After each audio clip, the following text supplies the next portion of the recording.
la corruption, la façon dont les dossiers sont gérés au Sénégal. On a vu la CRI, comment ça s'est terminé. Les recommandations qui ont été faites par les assises, recommandation 26, assurer une réduction des comptes générales et performantes.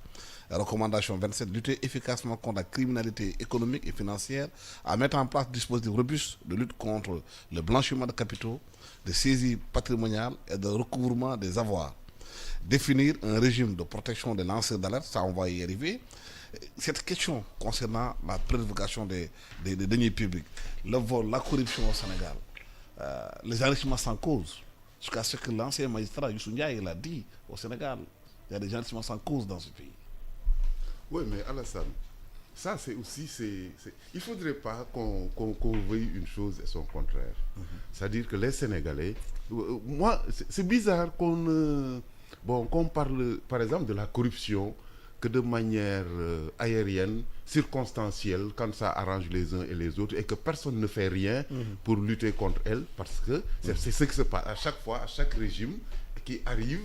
Bon, on l'a vu avec, depuis Abdou Diouf, avec la CRI, c'est lui qui avait créé la CRI.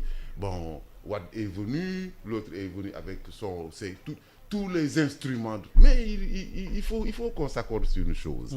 Il faut qu'on s'accorde sur que la corruption, parce qu'on rend la justice au nom du peuple, n'est-ce pas?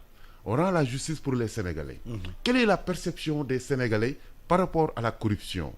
Et ça, je parle de ce que je sais, de ce que je connais, parce que je fais 33 ans dans une administration qui est réputée être une administration à tort ou à raison corrompue.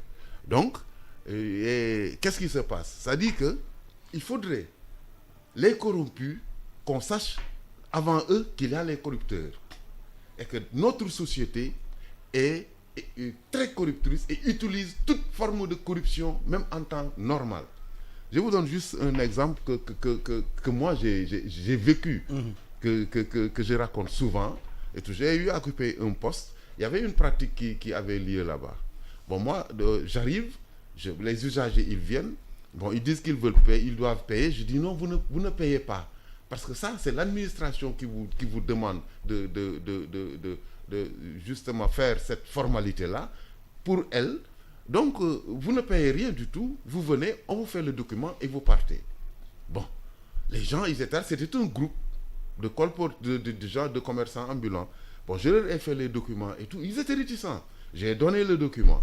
J'ai donné à chacun son document. Ils n'ont pas eu confiance. Ils sont partis voir quelqu'un d'autre qui ne travaillait pas, qui n'était pas de service ce jour, et ils lui ont expliqué, ils lui ont dit que, écoutez, on a trouvé un agent là-bas qui nous a dit qu'on ne paye pas. Mais nous, on veut payer. Absolument, oui. Et voilà. C'est un service gratuit. C'est un service gratuit. Ils avaient l'habitude de le payer. De le payer. Vous dites qu'il ne doit pas payer. Justement. Ils veulent quand même payer. Et moi, je leur dis que non, vous ne payez pas. Autre chose.